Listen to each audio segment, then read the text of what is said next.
Hello, and my name is Benjamin. I'm a shepherd over in Bethlehem, and I'm here to share with you my story. It's a story me and my friends have been passing around all over town for some time. In fact, maybe you've heard about it, I don't know. But this story has received various attitudes towards it. Some people have accepted it and were rejoicing with us at what all this may mean. Others were more skeptical and was like, we're not really sure to believe you or not. And others were outright dismissive and said, there's no way this happened. There's no way. You guys are making things up. You have too much time on your hands. And I thought about all of those ways that people were receiving my story and the story of my friends. And I really don't care how people might receive it, because my story is something that just needs to be shared, because I know it to be true. Now, as I said, we've been sharing this story all across Bethlehem. And I have to be honest with you that maybe you've even heard this story before, but I assure you that sometimes when stories are told and when people tell these stories, that sometimes things get lost in translation and particulars get missed. So this may be a story you've never heard about before, and for that reason I want to share with you my story. My story really begins hundreds and hundreds of years before I was even born. It begins with a prophet named Micah. The prophet had told us of the coming Messiah. He's the one that is to rule and reign in the kingdom of Israel, the one who is going to restore all the order, and we were looking for him. And Micah is the prophet who told us that he would be in Bethlehem. Now, this is great news, because Bethlehem is not a big town. Bethlehem is not a place where you would expect a lot of great things. But we did have one thing, and that was we knew that the coming Messiah was going to be in our town. Furthermore, Micah not only told us that the Messiah would come to Bethlehem, but the coming Messiah would come at a specific place in Bethlehem. The Micah had said that he would be revealed in the place called the Tower of the Flock. Now, in my language, that is called Migdal Edi. And Migdal Edi was a place that I knew very well. You see, I'm not just a shepherd, I'm a temple shepherd. I take care of the sheep for the temple, and my job is to make sure that the sheep are ritualistically pure, that they are without blemish or spot.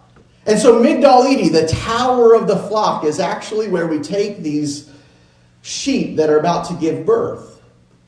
We take them to the Tower of the Flock to give birth, and we wrap them in cloth to protect them.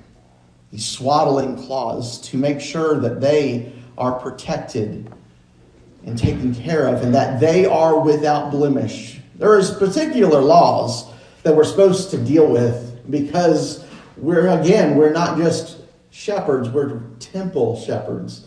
So we have to know the Levitical law front and back. We have to know what is expected of these sacrificial lambs.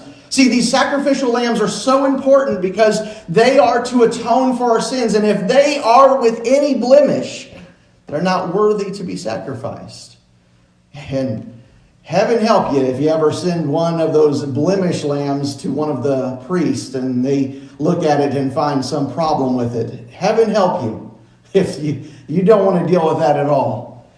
But that's my job. And a couple of nights ago, me and my friends, my fellow shepherds, were out in the fields. We didn't have anyone in our flock that was needing to give birth, and so we were all out in the fields away from Migdal Edi, and we were just watching our flock. It was just a normal day. There wasn't really anything exciting happening. We were just watching our sheep, and all of a sudden, out of nowhere, there comes this bright light, and an angel appeared. Now, I don't know about the rest of my friends, but I'll be honest with you, I was absolutely terrified. I was shaking, my hands were trembling, I was thinking, oh my goodness, I'm going to die. Maybe I was even thinking that maybe this is that I have already died because I'm seeing an angel. And so I dropped to my knees. I was so scared to death. And the first thing I heard was, "Fear not." Boy, that really helped me out, I tell you. "Fear not, for I bring good news of great tidings of great joy," is what I heard the angel say. Well, this perked my ears. This isn't a one of condemnation. This is one of excitement. What kind of news is this angel going to tell me about? And then the angel began to tell me and my fellow shepherds that tonight a child was born.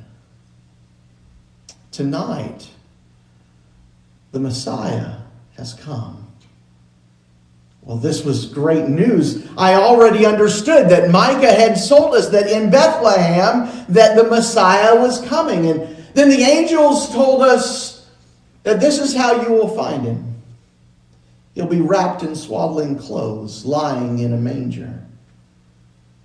And all of a sudden, there wasn't just one angel, but a multitude of angels showed up. And they started singing and praising. And I couldn't repeat those words. I couldn't repeat that song if I wanted to. But it was amazing. They started singing and shouting. And it was so full. It was almost like 100,000 stars in the sky. That massive multitude of angels singing and praising God. And as soon as it came, it went. And we were left back in our normal night, in our normal day. I looked at some of the other shepherds, and the other shepherds looked at me, and we were all in disbelief. We couldn't believe what we had just seen. And so we decided, this is too good to be true. We have to go and see this. And we remembered what Micah had told us, that not only he would be born in Bethlehem, but he would be born at the Tower of the Flock. He would be born at Migdal Edi. We knew exactly where that was. So me and my shepherds friends, we rushed over to the tower just to see what was there. And we opened up and we saw that, in fact, there was the baby lying in a manger, wrapped in swaddling clothes, just as the angel had said. There was his mother, Mary, who had just given birth to the baby, and Joseph. They had told us there was no place for them to stay because of the crowding and that they had to use this place. And as I stood there watching, I thought to myself this. Tonight I was expecting just to watch my flock like I do every night. Tonight I thought this was no special day or special occasion. All that day, as I was doing the things that I normally do, I never thought that tonight I would be seeing the Messiah, the one that was told to us hundreds and hundreds of years ago that would restore order and would return the kingship and order to the Messiah, and he would rule forever and ever. I never thought I would be in that place. I never thought it would happen in my day. But God was at work. He was at work that night. I believe he's at work today. And I think that's one of the things I can take away from this story. I don't know what you'll take away from it, but I think the thing that I'll take away from it is simply this: that God is always at work in my life and the life of others. God is doing something great. I don't know exactly what all this means, but I do know it means something. Thank you so much for listening to my story. I got to head back to watch my flock, but I pray that you'll consider this story and think about it. May you also rejoice with me that the Messiah has been born.